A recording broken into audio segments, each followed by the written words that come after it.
Marwari media आप देख रहे हैं। किसानों के लिए आज हम बड़ी अपडेट लेकर आए हैं। 2023 में विधानसभा चुनाव होंगे। ऐसे में सरकार कोशिश करेगी कि कर्ज माफी के वादे को पूरा कर किसान हितैषी सरकार की छवि के साथ एक बार फिर चुनावी मैदान में उतरे और इसीलिए सरकार इस बजट में किसानों को बड़ा तोहफा देने की तैयारी कर रही है। पहली बड़ी अपडेट तो आपको यह दे दूं, राजस्थान के इतिहास में पहली बार गहलोत सरकार कृषि बजट अलग से पेश करेगी।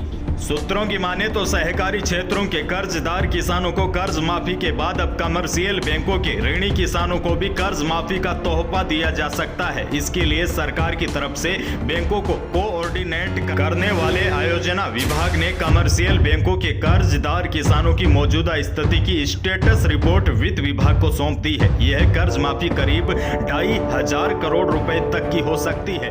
आसान भाषा में समझाऊं तो इस बजट में 2,500 करोड़ तक की कर्ज माफी किसानों को मिल सकती है।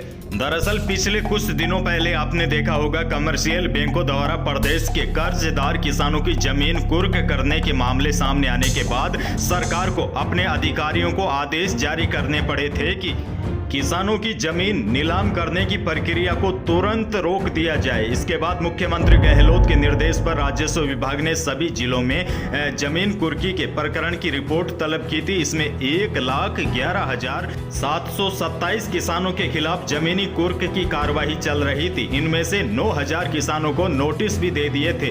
इसके बाद वित्त विभाग के निर्देश पर आयोजना विभाग ने स्टेट लेवल बैंकर्स कमेटी से कर्जदार किसानों की रिपोर्ट ली है। दरअसल जानकारों की माने तो करीब 3 लाख से अधिक किसानों का 6,018 करोड़ से अधिक का लोन एनपीए है। इनमें करीब 2,500 से 3,000 करोड़ का लोन ही कुर्की के दायरे में है। इसीलिए सिर्फ इसे माफ करवाने की कवायद है। हालांकि घोषणा को अंतिम रूप अभी नहीं मिला। और आपको बता दूं, अभी पीछे आपको याद होगा, सीएम गहलोत ने सार्वजनिक क्षेत्रों के बैंकों को ऑफर दिया था कि एनपीए हो चुके लोन का 10% सरकार चुकाएगी और 90% बैंक माफ करेंगे। लेकिन बैंकों ने इसमें बिल्कुल भी दिलचस्पी नहीं दिखाई थी। इसीलिए सरकार अब अपने स्तर पर कमर्शियल बैंकों की कर्ज माफी की कवायद में जुटी है। दरअसल चुनाव से पहले राहुल गांधी ने वादा किया था कि कांग्रेस की सरकार आएगी तो 10 दिनों में कर्ज माफ होगा, लेकिन यह वादा अभी भी आधा अधूरा ही है। और इसी वजह से अब सरकार चुनाव में अपनी छवि को दुरुस्त रखने के लिए दैनिक भास्कर की रिपोर्ट के अनुसार कृषि बजट में 2,500 करोड़ रुपए तक की कर्ज माफी कर सकती है।